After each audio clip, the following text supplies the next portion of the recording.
Welcome to the episode of 126, the Struggling Hunter podcast. We welcome you into the hunting shack. Welcome, guys. And for those of you that have been following us the last little bit, you've noticed that we've had kind of a pause for the last couple of weeks as far as putting out some podcasts. Joe and I, we put in our vacation on the podcast and taking a few weeks off. No, life kind of got weirdly busy, but not overly busy, but just with hunting and whatnot, kind of everything kind of. But then I guess on the flip side of that too, it kind of got busy, but it came at a time when we've been talking about some change for, I guess, the podcast side of things. Right. Yeah, exactly. And so kind of to elaborate a little bit, we took some time off. Like Joe said, we were hunting pretty hard, and every extra minute that we could get away from the house or from work or whatever, like we were putting it into hunting. And so that's part of the reason that we haven't made one in a few weeks. But it also kind of kicked off what Joe was kind of alluding to also is we're making a little bit of changes. We're going to focus on the struggling hunters as more, basically we're going to work on doing shorts and doing some other videos and maybe just do a podcast like once a month. Yeah. And so it's a little hard for us, or it's, I guess I'll speak for myself for a second, then you can take it over. But it's kind of hard for me because for a solid 2 years, 125 episodes, we put out an episode every single week. But the thing is we kind of just put it in autopilot. We'd turn the camera on. I mean, it might have been a little bit of a pain to get together once a week or whatever, as far as like trying to find that window to get it done and everything. But we could, for the most part, we just put it on autopilot and was just doing the same thing over and over again in a way. And so we were like, well, we got to spice up this channel a little bit and try to get more things moving. I know that there's a few of you out there that really enjoy listening to the podcast and on your way to work and stuff. But what we're kind of hoping is a lot more happens in a month. We have a lot more to talk about, cuss and discuss in the old hunting shack, and make it a little more exciting once a month on a podcast, and then kind of focus on our other content over the podcast portion. Right. Like for a while. Yeah. Like we don't want to give up quite on the podcast. But we want to try to dabble now that we're finally in the same state, dabble in some other things and trying to allocate time to the struggling hunters and to family work and other hobby interests. What is it? Some things got to give, but we don't want to give up on some things. So we're trying to make everything work, and we're just, trying something new and seeing how that works out and seeing where that takes us. Trying to be fluid. I think that's kind of maybe the other thing to say is, and trying to learn something new and develop other talents. Because I think we can, like Eric said, we autopilot and we can just sit here and talk fairly easy. Pretty easy. Kind of, talk hunting. I mean, talking hunting kind of comes easy to us. I think we were born to do it, but at the same time, we just kind of want a little bit of change ourselves. And I know, like I said a little bit ago, it's a little hard, because I think me and Joe were both stubborn in the way that, like, whenever we set our mind to something, we just want to see it all the way through, or not give up on it. And right. But we had to face facts, and a lot of this is we started doing some shorts, doing the extra content, and I mean, we by 1,000%, maybe even more. We got more attention in a hurry, so we're like, well, maybe we need to look at changing it up a little bit. The podcast is fun to do and everything, right. but we need to maybe look at some other avenues and try to really grow this thing. So that's where we're at. Yeah. I guess with that though, I mean, really, that's pretty much all there is to that. I think that's the long and short of it. I mean, we can kind of go in and beat it to death, I think we chose the long of it. But with that, I was telling you earlier that a Montana woman. Oh right. Was shooting, going out bear hunting, but she got a wolf tag. And some of you might have already heard this story, but I just thought it was interesting enough to bring up here and kind of do a little news segment about it. But a Montana woman got a bear tag and was bear hunting, and but she also got a wolf tag because basically she heard that there was wolves in the area and to look out for them, and she shot one. So she thought, and she posted it on social media. Was all happy about it and everything, and people started raising hell with her. Right. And it long story longer. Well, you would think that they were getting after her for shooting a wolf. A wolf, because like those are protected, and even though they're not in some states, but like there's this whole dynamic that's been going on with wolves over the last 20 years. People get pretty fired up if you shoot a wolf. So you think it'd be over a wolf? Over a wolf. But in this case, it was over a husky. A husky pup. A husky pup of all things. So she shot a husky pup instead of a wolf. Thought it was a wolf. Skinned it, everything. Yeah, posted it on Facebook, or well, I don't know which platform. Right. But she posted it on social media, and found out that it was a dog. Yeah. And she got a lot of heat over it. A lot of people were giving her crap about it. But like every good story, there's a caveat. And I guess what it comes down to is there was somebody that was dropping off dogs, like dropping them off in the middle of the woods. Yeah. And so she saw a dog and just assumed that it was a wolf out in the woods, and shot the dog. And so it's kind of a sad story in a way, because somebody was like getting rid of their dog, didn't want to be responsible for their dog. Well, that was the other thing that it's kind of interesting, is that it said there were 11 dogs that were released out in the out in the woods. Yeah, I forgot that little detail. Yeah. So that's a lot of dogs. That is a lot of dogs. So I'm not sure. Did you read more on that, like what the deal was with that story? Because that's kind of a story within a story. Right. That story didn't go down that. I read 2 different articles, and none of them went down anything about saying why they were dropping those. I mean, you can take a guess on why they were dropping a pup, but it was, it wasn't like a tiny little pup. It was, kind of midway from being an adult and being a pup. I don't know how old that would make it, but it wasn't tiny, but it was still, it was on the bigger side of being a puppy. So usually when people are dropping dogs off, like they want to get rid of them, so. Yeah. Well, 11 of them at that. I mean, how did you even acquire 11? Because it sounds like it was like one person dropping them all off. That's what the article made it sound like, but it didn't go into as to why this person was, or who this person was dropping out, or how they came out about this information that dogs were dropped off in the woods. So it's really that person's fault that dropped off the dog, because I could see that mistake happening. I mean, there's people out there that shoot other people and then they go, "Oh, I thought it was an elk." Right. I don't know how that one ever happened. So. Well, then the lady also said that it was growling and like kind of approaching her. So she shot in self-defense in a way too. I forgot about that. Yeah. So I don't know. It's hard.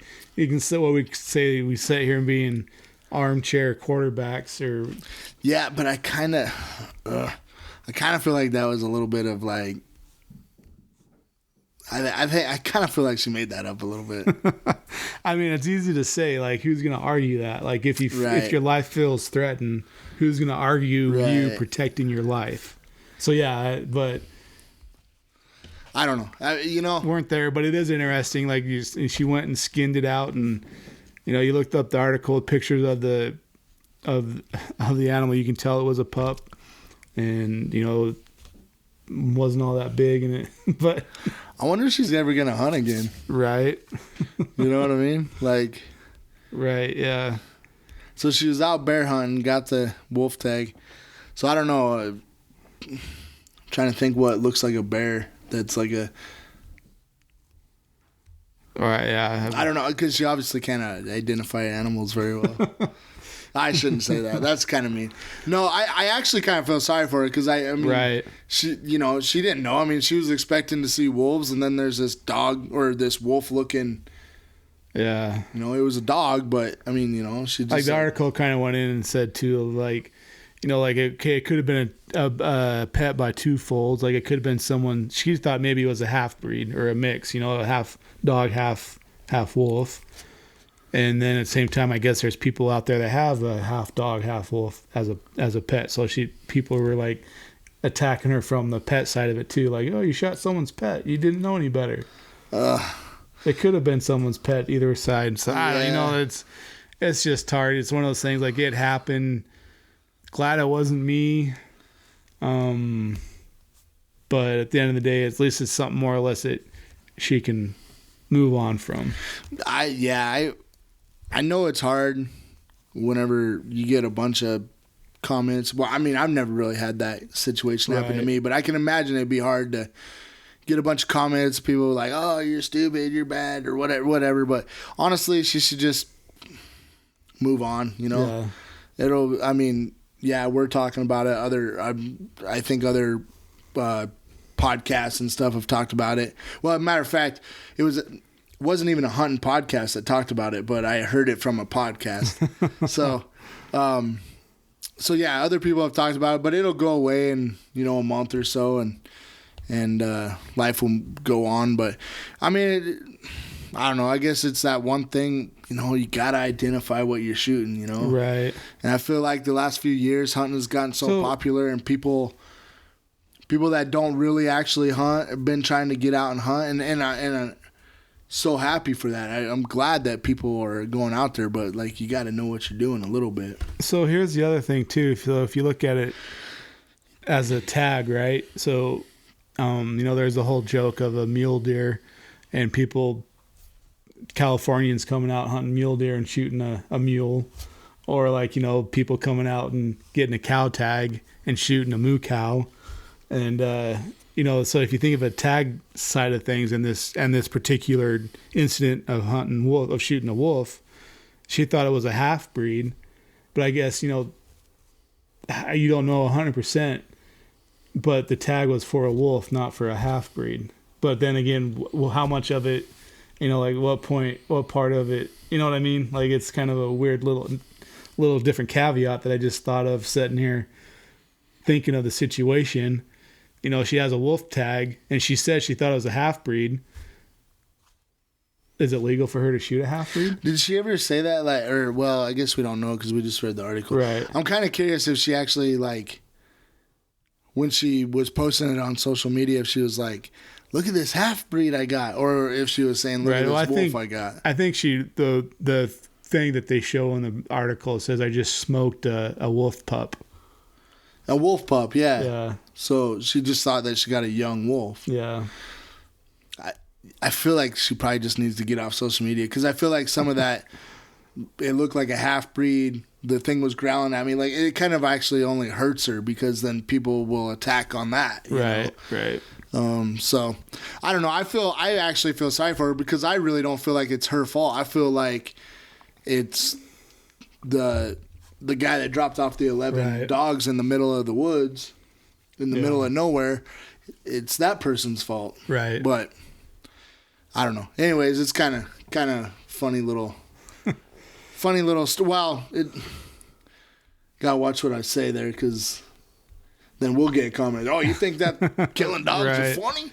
No, that's not funny. But interesting, complicated situation. Right. It's very complicated and interesting to ponder on. And and if you're a hunter, I mean, you can kind of I can kind of see you're out there, you got a wolf tag, you see a dog. Right. Your mind is single framed. Like you're not, your environment is putting you into a state of mind of wilderness. Exactly. And so you see something that I mean, side by side, they don't look nothing alike, but you're not expecting to see Right.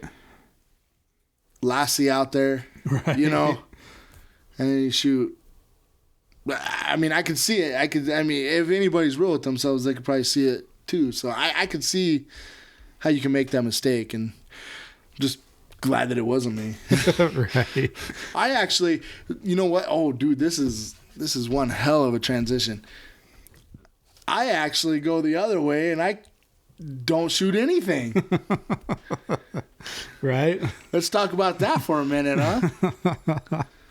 You just take your bow for long walks and enjoy the scenery and just look at things. Yeah, me and my bow are closer than ever. And, Right. My bow knows me now very well. I know it very well. I know what it feels like in my hand. Yeah. Yeah, very, very beautiful and fun, and Doesn't talk back. doesn't talk back. It's always there for you when you need it. Yep. Turns out I don't really need it that much. I mean, really, I might as well had a bouquet of flowers. It would have done me just as good. I mean, honestly. Oh, yeah. So this elk hunting season. It was a season. It was a season to forget. Oh, man. Yeah, so, but I can say, I don't know quite how we want to go about going about this, but I'll start this segment off by stating, if I lump my hunts into every weekend I hunted, I had an elk incident every weekend. That's pretty good. That's better than me, really. You know, like I didn't have opportunity, but every weekend, so that's, you know, that was either Saturday and Sunday, or it's just Saturday, or anyways, but on the weekends, I can say that I had something to do with elk. You had an encounter of some sort. Of some sort, yeah. So I feel kind of, in a way, kind of good about myself. Yeah. No, that's... You know, but again, was I successful? Did I have any shooting opportunities? No. But, you know, at least got into elk. I mean, that's better than some years. Right. So because, like I said, I don't know how to go about this segment of the conversation. Because I think we talked about, we do one podcast during the season. We did the first week 125. Yeah. Yeah, 125. Our last episode was our kind of our big hunt together. Mm-hmm. And then we've had just a couple days out, weekend hunts or day hunts together. Yeah. So so one weekend went out, me and Eric drove around together one spot. We didn't see anything. We went to a totally new area. Went for a little bit of a walk. Didn't see anything, and I went back up to that same area, the same area, different part of the area, same unit, I guess, and dropped down into the canyon a little bit deeper. And just before dark, I believe I had a bull bugling, but it was at that point where, like, I think I maybe found what's maybe catching me up is I'm scared to come out too late in the dark sometimes, because I was playing with this bull and it was bugling, but like I hit the point where it's like I can't. I know I was getting to the legal shooting light, like, so I was like, I can't do anything now, so I'm just getting out of here. So I didn't try to follow through with trying to get this bull elk to come in, because I knew I wouldn't have an opportunity. But I did have bugles. Never seen it, but I had bugles. It's interesting. I feel your pain. Evening hunting is kind of challenging that way. Yeah. Because you're not really seeing nothing at the time. Right. You're not really seeing nothing at the time, and then, you know, it's getting dark, and you're like, man, is it even worth it? Like, You know, if I did get something, do I want to be, do I want to be out here, you know? Because I'm already like a mile and a half or 2 miles, I guess, is what I was down this canyon. There was one weekend, so Joe moved to Colorado. I did. And I almost feel like I hunted with him less Right. this year than I did any other year in the past. But that's a whole nother deal, I guess. But no, like just work schedules and stuff. Like we really only had like one weekend that we actually hunted together. So there was one weekend that I went out and I hunted by myself and I was adamant. I was like, okay, I'm gonna get up early before light, get out, start walking the woods before light, get out there. Right. And then that night, did the same thing. Got out there and I was like, I'm gonna be out here till dark. Walking in the dark sucks, man. I don't know what. Like walking in doesn't bother me because it's getting light, but like walking out whenever it's completely dark, it's a different feeling. I don't know what it is, especially whenever you're by yourself. Like whenever I'm with, like, you know, when me and you, because we've walked out in the dark before, right? You know, it's like a little bit different feeling. Like you're like, I got, you know, we're together or whatever, but whenever you're completely by yourself, you're like you hear everything. You're like, what's that? You know? Yeah. But anyway, I did that, and you know, the thought is like, I'm gonna try to spend every aching moment out here trying to find success. I don't care if I if I get something right at the end of shooting light or not. Like, you know, I'll figure it out, gut it out, and walk out of here that way or whatever. And I'm just trying to find every opportunity I can. But yeah, that I don't know. It was a tough year this year. I don't know. You know, it's disappointing. There's one thing that I want to take away for my hunting season, and I filmed quite a bit this year. But it was a lot of me just walking, right? Like, literally. And I'm like, I don't know what kind of video can be made out of that. And I probably shouldn't say that, but I don't know. Like, maybe it'll be some good B-roll or something, like down the road of something. But like, whenever I said it in the last podcast, but I had a small window to get a cow elk. Right. The first weekend. Yeah. And I was like, no, I got greedy and I wanted to hunt horns, kind of. Right. You know, I wanted a bull. I really did. And that's what it came down to. And so I told myself next year, I've already made a plan. Like my big lesson was never turn down what you would take toward the end of the season. Right. Yeah. You know? Yeah. And I mean, maybe that'll be a few more years of just cows or something, you know, where I just get a cow. I mean, I've said it before on the podcast. I don't really like taking the females out of the herd, but you know, it's better than eating tag soup though, you know? So It's like, it's this contradiction that I'm living through right now. And so I said in that video, I was like, I'm probably going to regret this. And it's true. I regret it. But even at that time, though, I had some confidence and I was a little bit arrogant because I'm like, I'm saying this, but I know I'm going to get something. Right. And then I ended up not getting nothing. So now I'm like very humbled and I'm like, you know what? I should have took a shot at. I mean, there's a lot of stuff that could have happened. I could have missed. I could have, you know, had a bad shot and not have been able to harvest her. Right. But there's that other scenario where I could have gotten my elk and been good, you know. Filled your tag. Filled my tag. So, yeah. Very disappointed about it. And the only caveat that I got, caveat must be the word of the night. The thing that kind of hanging my hat on and hoping Okay. for something is that I have a buck hunt coming up in November. Yes. And so I'm really kind of hoping that I get success there and get this bad feeling out of my system for not getting nothing. True.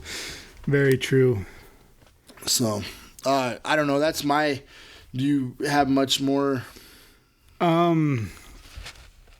I just was going to say I did have an encounter with 2 bulls, but they were, what I could tell, there's a whole nother story, but like as to why I didn't chase them. But what I could tell, they weren't legal bulls. They were spikes. It was a spike and a 3-point, I think it was. Like, I didn't get a great look, but I did see that, like, you know, it didn't have that many. The bigger of the 2 didn't have that many branches coming off. I could only make out for sure like 2 points on it, and it was the tip, and then like 1 down off the main beam a little bit. So that one didn't have all that many points on it. So Did you have a good shot though? no, not at that point. No, I had to like create a situation, and I feel like I could have made a situation, but I was trying to beat a storm out of the depths of the ravine. Yeah. So this was all the last day of Last hunting. day right? hunt, Yeah. Last day of hunting. I went for broke. So Joe was already up where I went to a clear to the other side of the unit, and I was hunting over there. Joe was already camping up there. And I did a big old hike that morning. It was starting to the weather was coming in and everything, but I didn't beat the weather. There was thunder and lightning all around me, but I made it back, and I was like, well, hopefully this will blow over. And long story short, ended up meeting Joe, and then we ended up hunting together that last day, but we pretty much just were up on a point just right off the road, glassing, and we just glassed a bunch of moo cows, and that was kind of we just got rained out. There was nothing we could do. Yeah, it wasn't a very good situation to be in. No, not for the end of the day. No, or for the end of the hunt, the Right. last day of the hunt. It was pouring out there. So yeah, we just kind of watched the rainfall and watched the cows.